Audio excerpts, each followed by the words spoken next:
Assalamualaikum warahmatullahi wabarakatuh. Salam hormat kepada Bapak Ibu dosen, penguji UKIN di LPTK YIN Kerinci.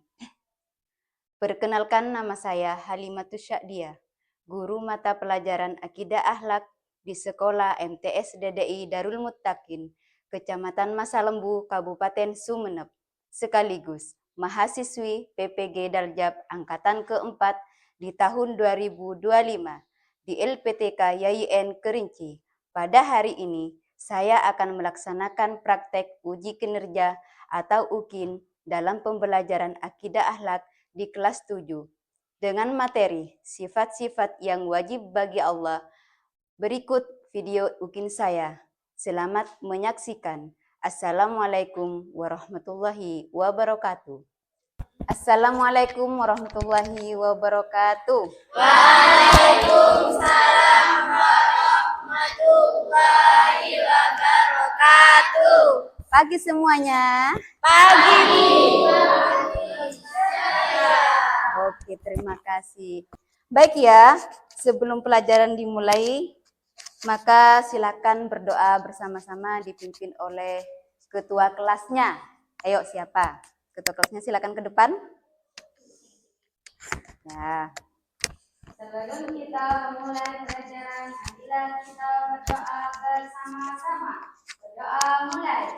Bismillahirrahmanirrahim. Raditu billahi rabba wa bil islami dina wa bi Muhammadin nabiyya wa rasulah. Rabbi zidni ilma warzuqni fahma. Amin ya rabbal alamin. Amin, amin ya rabbal alamin. Semoga dengan kita bersama-sama membaca doa supaya ilmu kita bermanfaat di dunia wal akhirah, dan semoga kalian, anak-anakku sekalian kelas 7 yang saya cintai, yang saya sayangi, menjadi anak yang berbakti kepada orang tua, guru, dan bermanfaat ilmunya di dunia wal akhirah. Amin. Allahumma amin. Baik ya anak-anakku sekalian. Sekarang Ibu mau mengabsen dulu ya. Adelia Gadis Hestiana. Alif Hamdana. Amira Nur Faiza. Azuratul Haq. Berarti sudah hadir semua kan ya? Alhamdulillah kalian bisa hadir ke sekolah, dikasih kesempatan dan kesehatan oleh Allah. Itu rezeki yang luar biasa anak-anakku sekalian. Baik ya. Selanjutnya kita sebagai bangsa Indonesia. Bangsa apa? Bangsa Indonesia. Oke. Sebelum pelajaran kita mulai, ayo kita menyanyikan lagu nasional ya. Yaitu lagu Indonesia Raya. Kepada siswa-siswaku, anak-anakku yang tercinta di kelas 7 ini, silakan berdiri bersama-sama. Indonesia, tanah airku, tanah tumpah darahku.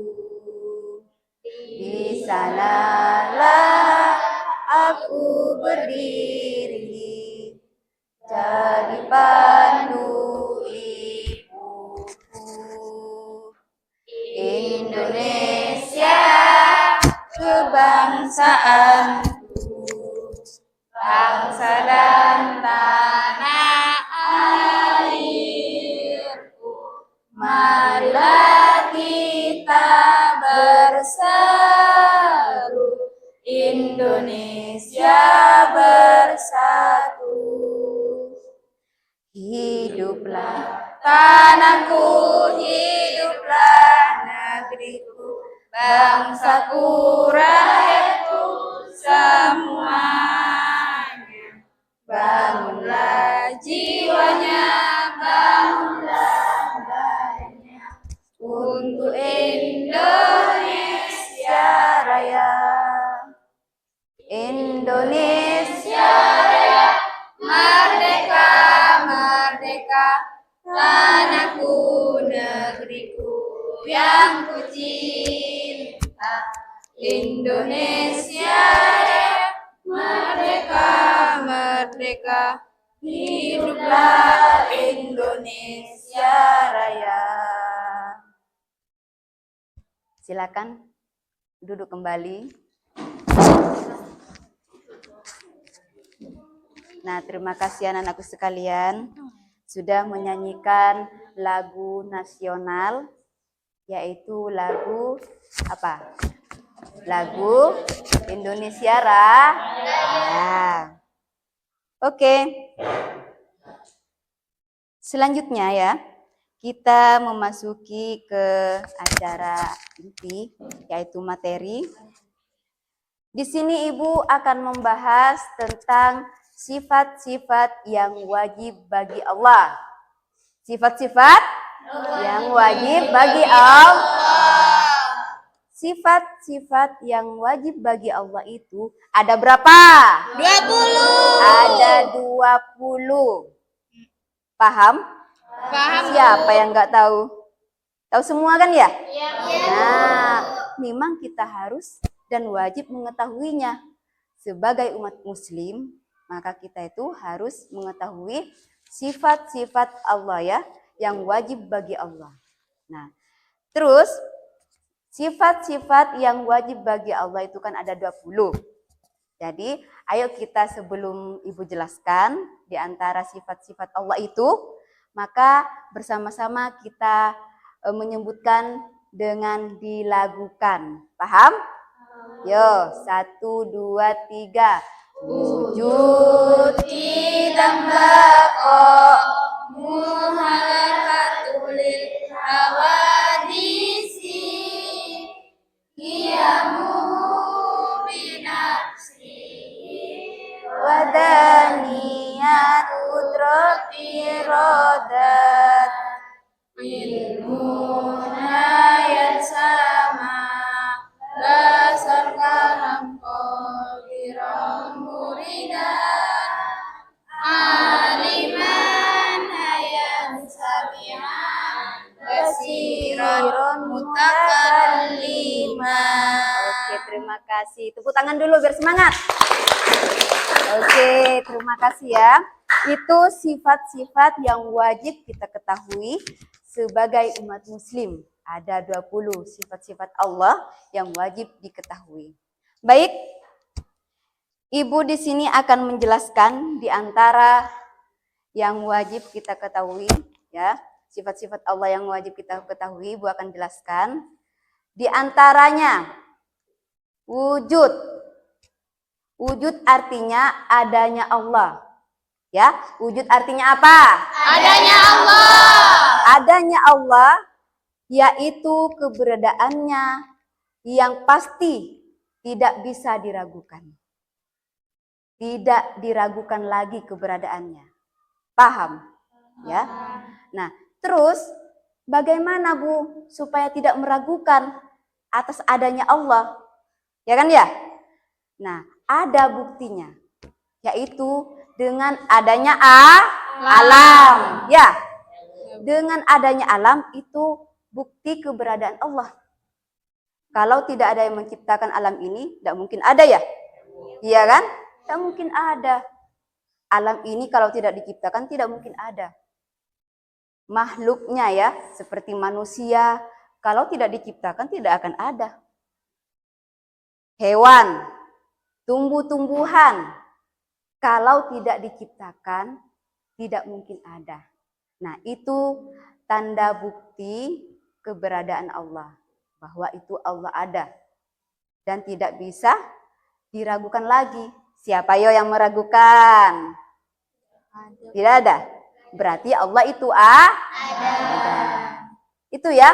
Itu dari sifat wujud. Sifat wujud artinya adalah Allah itu ada. Paham? Baik. Yang selanjutnya adalah kidam. Artinya kidam itu adalah terdahulu. Paham?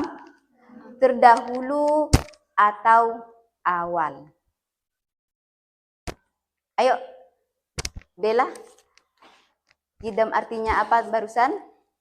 Terdahulu atau awal. Nah, terdahulu atau awal. Jadi, Allah itu tidak memiliki permulaan, tidak memiliki awalan, ya, atas tidak memiliki permulaan, awalan bagi keberadaannya. Paham? Allah sudah ada dari sebelum sesuatu yang ada. Apa sesuatu yang ada, Ibu? Ini alam, ya kan? Ya. Alam, manusia. Allah itu terlebih dahulu ada. Seperti itu. Kalau manusia, pasti ada yang mendahulunya ya. Misalkan kalian, didahului siapa? Orang tua. Orang tua didahului siapa? Nenek. Nenek didahului siapa? Nah, dan seterusnya. Pada akhirnya ke Nabi Adam yang mendahului kita. Kalau Allah tidak ada, Nak. Tidak ada yang mendahulukan.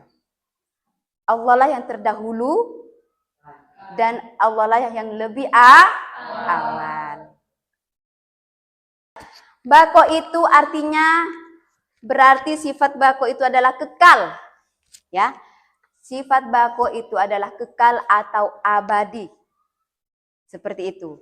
Terus Allah tidak memiliki akhir ya atas keberadaannya dan tidak akan berakhir. Paham?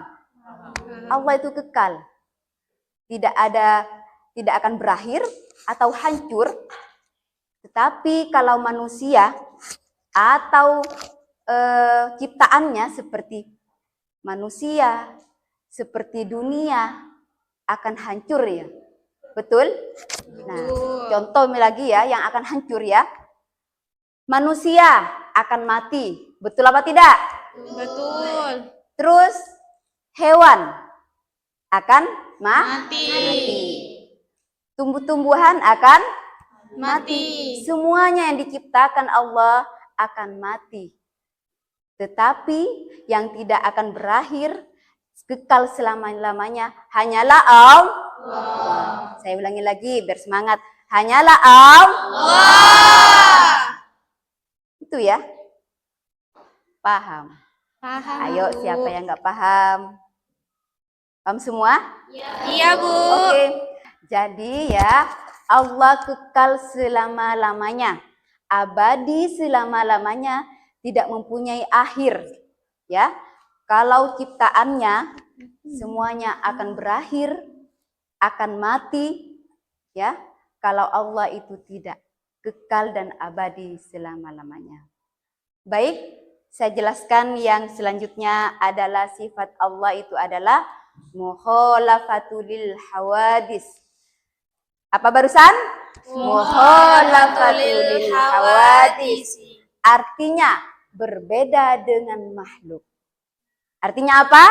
Berbeda dengan makhluk. Berbeda dengan makhluk, maka penjelasannya adalah Allah itu akan berbeda dengan ciptaannya. Tidak mungkin sama. Iya kan? Allah itu akan berbeda dengan makhluk. Allah tidak sama dengan dengan ciptaannya. Sifat keberadaannya tidak dapat disamakan dengan apapun yang ada di dunia ini. Tidak bisa disamakan, pasti berbeda. Paham ya? Kalau manusia sama apa enggak sama sesama manusianya ini? Sama. Sama kan? Kalau ciptaannya pasti sama. Kalau Allah bukan mungkin sama dengan kita.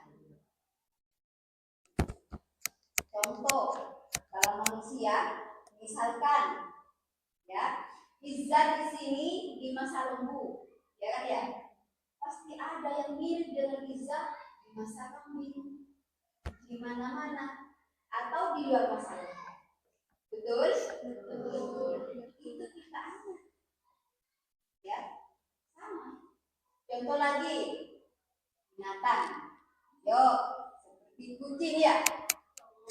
Iya. Kan ya, kebanyakan ya. Kucing itu sama lah. Cuma yang membedakan adalah bulunya ya. Apanya yang membedakan? Bulu. Bulunya apanya gitu kan? Yang membedakan. Tetapi unsur-unsurnya dan semacamnya itu sama. Itulah. Terus seperti pohon-pohon. Pohon-pohon pasti sama. Sama pohon jati misalkan ya.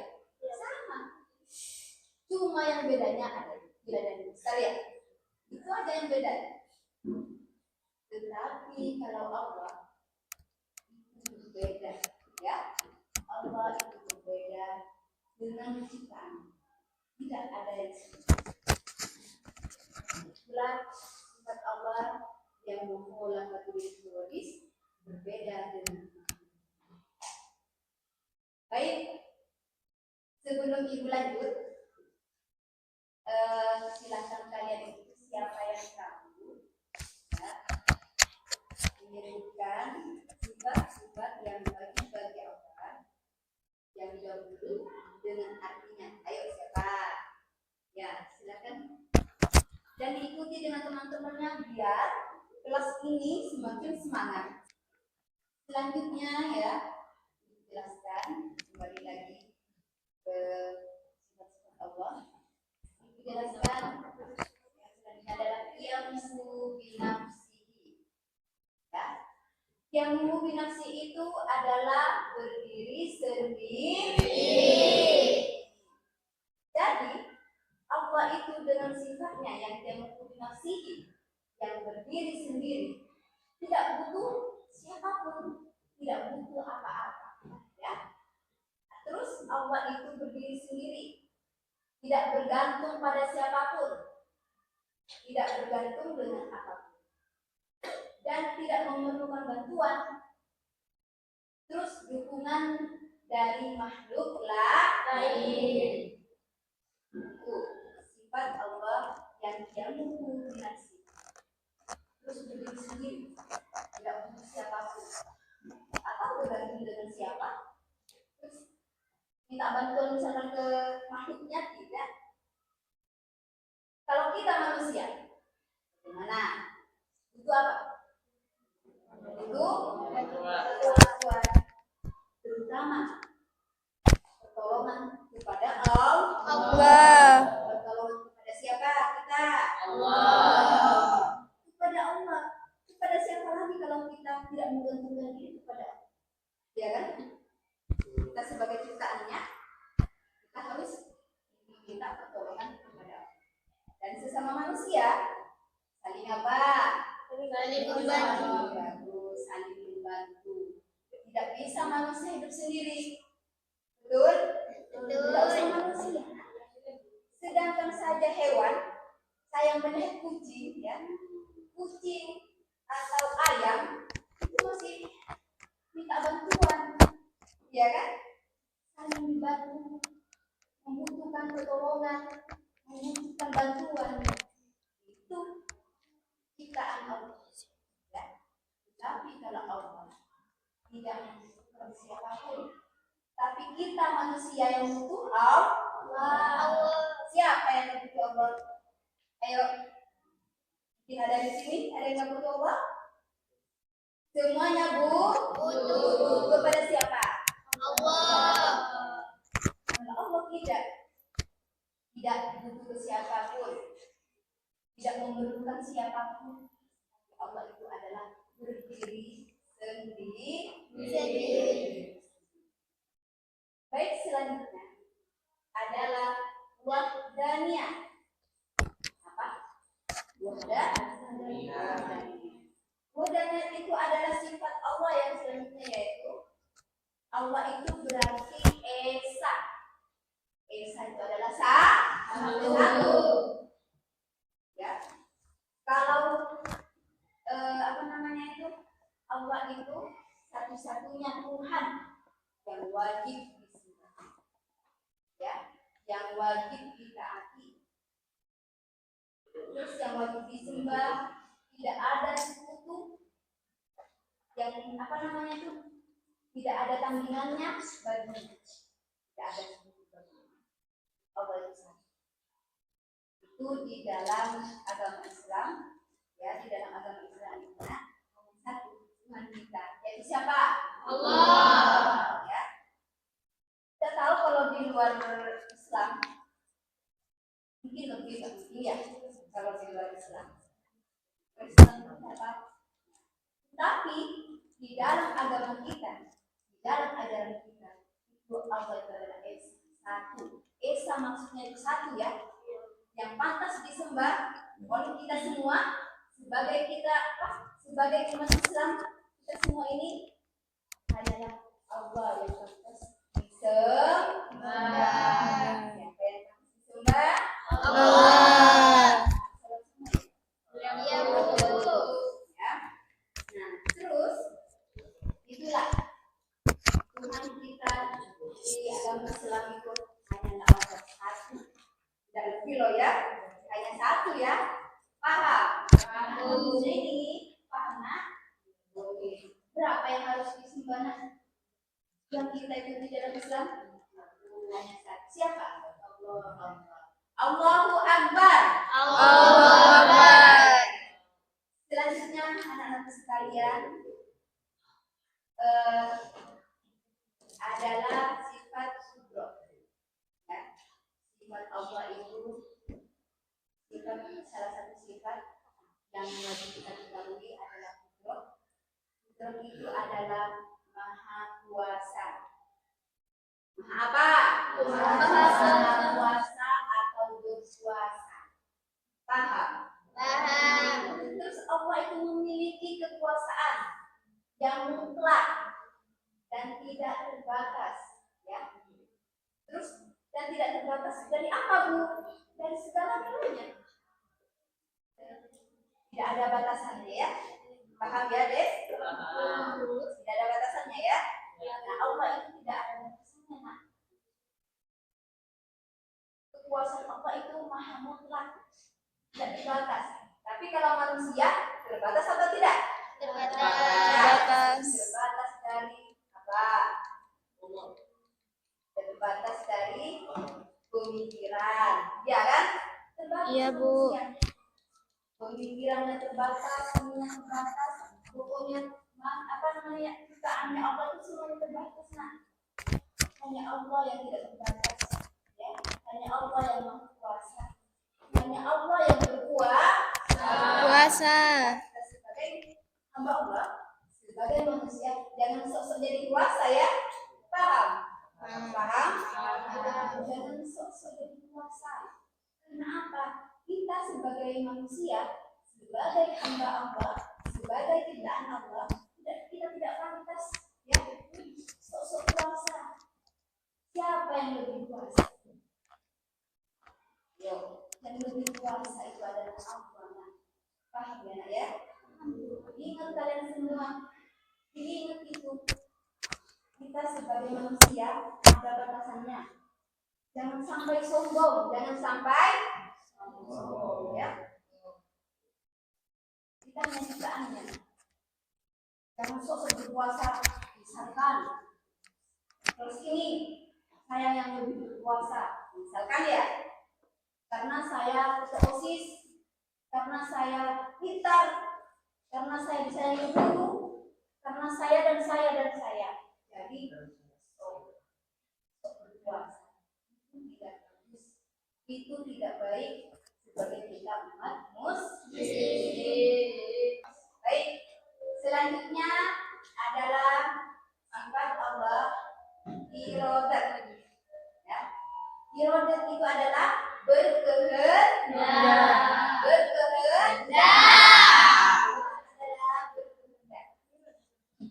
Terus memiliki kehendak urusan yang mutlak dan memiliki apa namanya itu, apa yang dia kehendaki pasti terjadi. Paham ya?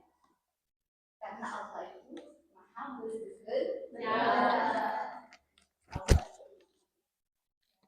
Terus contoh sekarang ya anak-anak sekalian, ada misalnya ada bencana ya, itu kan atas kehendak Allah. Bukan Allah yang tidak sayang kita. Paham? Misalkan ya Allah, kenapa kok ada bencana seperti ini? Kenapa kok gunung Semeru meletus? Itu atas kehendak Allah. Allah bukan tidak sayang, tetapi karena makhluknya salah satunya itu melupakannya, ya kan, mau menjauhkan dirinya pada sama penciptaannya, jadi sama Allah diingatkan melalui musibah. Nah, jadi anak-anak sekalian, di balik musibah itu pasti ada hikmahnya. Tidak mungkin Allah itu berkehendak semena-mena, tidak mungkin. Ya, ada hikmahnya di balik. Baru kita sadar ya, sebagai kita oh iya ya, saya karena tidak sering sholat katanya ya, tidak menurut Allah, tidak mendekatkan diri kepada Allah, terus mau buka jadi sama Allah itu diingatkan itu kan, jadi kita itu kita kembali kepada Allah. Jadi apapun yang kita terima, musibah atau ujian, kepada Allah ya. Sekalian sifat jodohnya ya. Baik teman-teman sekalian, ini sudah penjelasan dari ada tugas dari tugasnya yaitu apa? Silakan nanti ibu kasih ini ya, silakan ditulis apa yang saya jelaskan tadi. Ingin tahu kalian itu ingat apa tidak? Paham? Kalian mengerti apa tidak? Jadi tulis di lembar ini ya, kalian nanti kalian itu berkelompok 1, 2, 3 ya, 4. Nanti ada 4 kelompok. Baik, nanti kalian itu ditulis di sini. Nah, setelah ditulis di sini, maka kalian itu dibacakan. Ya, yuk, gabung dengan kelompoknya. Sudah. Baik. Yang sudah ya, silakan kelompok 1. Silakan dibacakan hasilnya.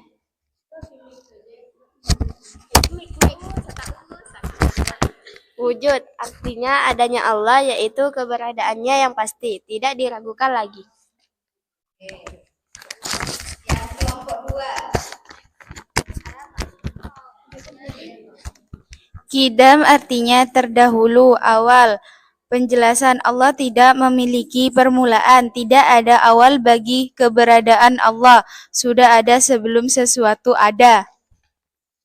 Nah, terus yang kelompok 3 bagaimana? Ya, artinya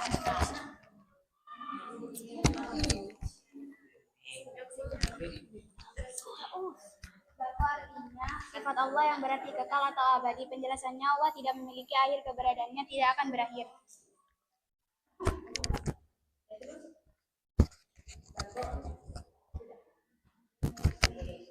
yang kelompok 4.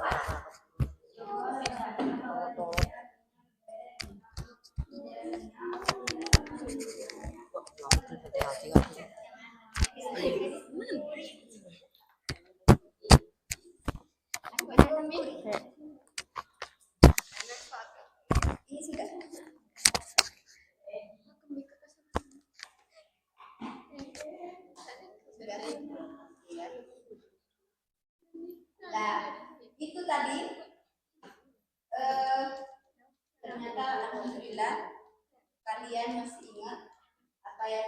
sampaikan pada dia tentang sifat Allah, salah satunya yang kalian tulis barusan. Baik anak-anak sekalian yang saya cintai di kelas 7 ini, terus tujuannya, ya, tujuannya dari pelajaran ini supaya kita itu semakin lama bertambah iman kita, paham, supaya kita bisa semakin mendekatkan diri kepada Allah, supaya kita mendekatkan diri kepada Allah, terus semakin beriman kepada Allah. Itulah tujuan kita untuk mempelajari atau mengetahui sifat-sifat Allah yang bermulia, dan saya sudah disebutkannya. Terus baik ya anak sekalian, sebelum diakhiri, marilah kita membaca sholawat bersama-sama. Allahumma sholli ala sayyidina Muhammad wa ala ali sayyidina Muhammad. Dengan sholawat yang kita baca bersama-sama, mendapatkan pertolongan dari Allah, mendapatkan syafaat dari Rasulullah, dan juga semoga kita selamat di dunia wal akhirah. Amin. Allahumma amin. Baik, Ibu akhiri sampai di sini. Assalamualaikum warahmatullahi wabarakatuh.